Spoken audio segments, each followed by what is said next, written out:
Hi friends, नमस्कार। मैं हूं उदय कुमार। जैसे कि आप जानते हैं, मेरे पास जब टाइम होता है तो आप लोग के लिए कुछ नया कंटेंट लेके आता हूं। और दोस्तों, आज मैं लेके आया हूं 200 मार्क्स पे भी एमबीबीएस मिल सकता है। और मैं ये बताना चाह रहा हूं कि कैसे मिल सकता है। आपने बहुत सारे वीडियो देखा होगा जिस पे लिखा होता है 200 मार्क्स पे इसकी क्या रियलिटी है। ये आइए हम जानते हैं कि क्या है। ठीक है दोस्तों, मॉपअप राउंड में मिल सकता है कम मार्क्स पे सीट। कैसे? दोस्तों, ये ध्यान देने वाली बात है। आज मैं आपको बहुत कुछ बताने वाला हूं इस वीडियो के थ्रू। पहली बात, 200 मार्क्स पे गवर्नमेंट कॉलेज में एमबीबीएस सीट नहीं मिलता है। ये जो आप वीडियो देखते हैं 200 मार्क्स पे 192 मार्क्स पे पिछले साल मिल गया, वो गवर्नमेंट कॉलेज में नहीं मिला, वो प्राइवेट कॉलेज में मिला या डीम्ड यूनिवर्सिटी में मिला। ठीक है दोस्तों, तो जिनके मार्क्स कम है उनको क्या करना चाहिए? ठीक है, मैं आपका आज सारे क्वेश्चन का आंसर दूंगा इस वीडियो के थ्रू। ठीक है, पिछले साल 192 मार्क्स पे भी एमबीबीएस सीट मिला था। ठीक है, मैं आपको ये लिस्ट बता रहा हूं। ये देखिए, ये government of director general of the health service, निर्माण भवन, new Delhi. Okay, last year का ये है। और एक कट ऑफ लिस्ट, अगर हम लास्ट पे जाए, ये देखिए, ये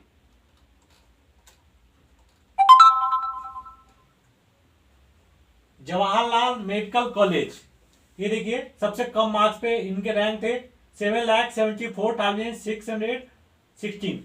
ओके, इनको एमबीबीएस कॉलेज मिला था। दोस्तों, ये प्राइवेट कॉलेज और डीम्ड यूनिवर्सिटी में मिला था। तो जो ये सोच रहे हैं कि 200 नंबर पे उनको गवर्नमेंट कॉलेज मिल जाएगा मॉपअप राउंड में, ऐसा होता नहीं है। और मॉपअप के राउंड के बारे में सारे बच्चों को पता है आजकल। ठीक है, ये लिस्ट आप देखेंगे, ये आप डाउनलोड कर सकते हो इंटरनेट से। ठीक है, यहाँ पे आपको पता चलेगा doctor DY Patil medical college hospital Pune, ये भी काफी कम मार्क्स पे अलॉट हुआ था पिछले साल। अब मैं आपको आगे बताता हूं।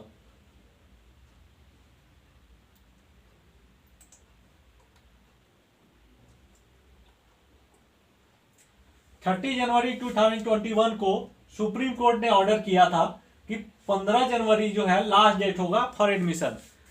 तो प्राइवेट कॉलेज की काउंसलिंग चल रही थी और बहुत सारे अभी सीट भरे नहीं थे, तो उसने फटाफट जल्दी से भरने के लिए अपनी फी आधी कर दिया था। पिछले साल 11 लाख 12 लाख रुपए में उन्होंने एडमिशन, जिसका फी 25 लाख थे, वो 50% कम में एडमिशन लिया। उसके बाद भी कुछ सीट खाली रह गए थे।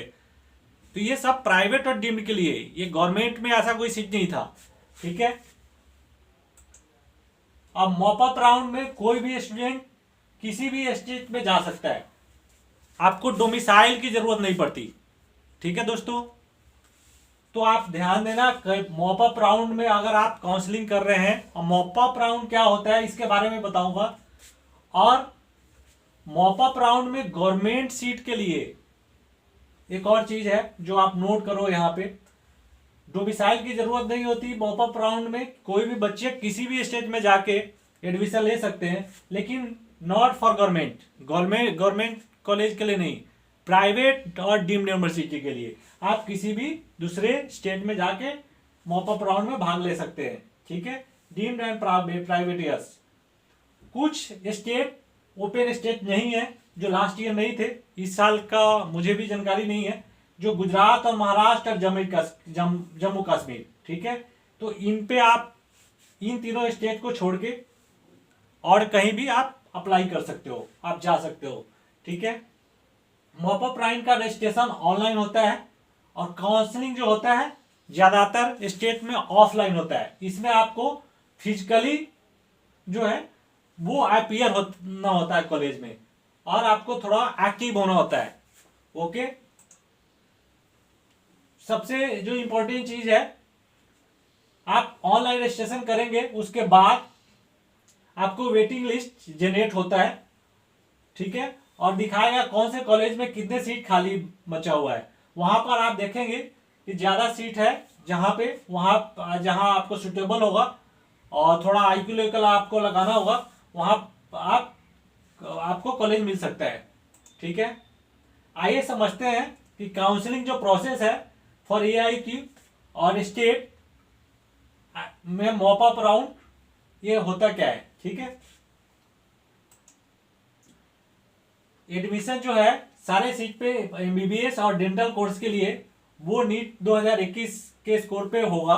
तो ये सारे आप लोगों को पता है, मैंने एक ये लिख दिया है कि कौन कौन सा इसके अंदर government, state government quota, all India quota, ठीक है, central institution, university, deemed universities, management, NRI quota, private medical dental college, any private university, central pool quota, all seats including NRI quota as well as management quota in private unaided seat, aided minority seat, non-minority medical college and AIMS institution across India as APMR। ये सारे के लिए counselling NMC के site के through होगा, all India के through जो AIQ Kota है, और जो स्टेट कोटा है वो स्टेट के थ्रू, स्टेट के जो वेबसाइट है उसके थ्रू होगा।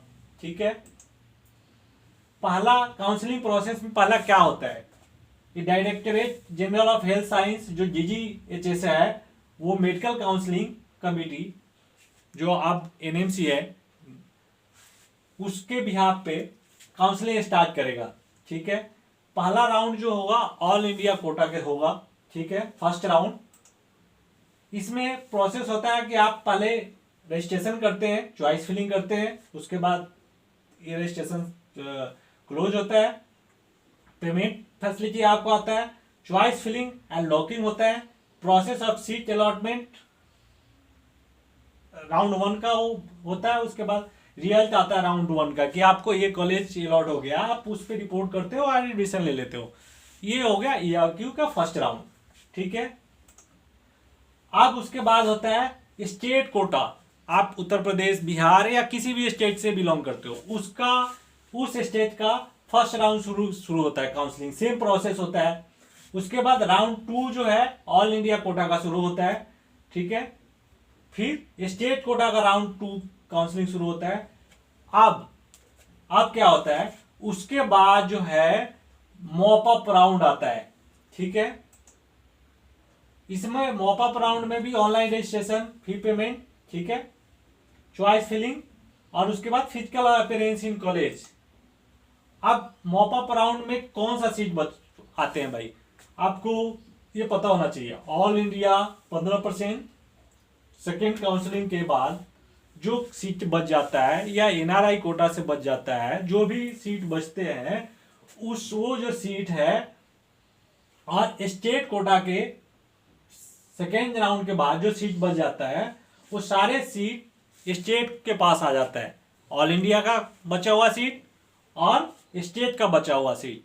लेकिन गवर्नमेंट में बहुत ही कम सीट बचते हैं और नहीं बचते हैं, ये समझो आप।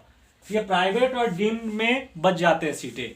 ठीक है, वो सारे सीटें चले जाते हैं स्टेट के पास। अब स्टेट क्या करता है, इसके लिए मॉप अप राउंड कंडक्ट करता है सेकेंड राउंड के बाद। ठीक है, अगर आप राउंड 1 और राउंड 2 में रजिस्ट्रेशन पहले कराए होते हैं तो आप मॉप अप राउंड के लिए आपको रजिस्ट्रेशन की जरूरत नहीं पड़ती, अदरवाइज आपको रजिस्ट्रेशन कराना पड़ता है मॉप अप राउंड के लिए। ठीक है, और इसमें कोई भी बच्चा, कोई भी स्टूडेंट किसी भी स्टेट में जा सकता है और मॉप अप राउंड में भाग ले सकता है। ठीक है, मॉप अप राउंड में बच गई सीट उस स्ट्रे वैकेंसी राउंड के थ्रू कॉलेज फिल करता है।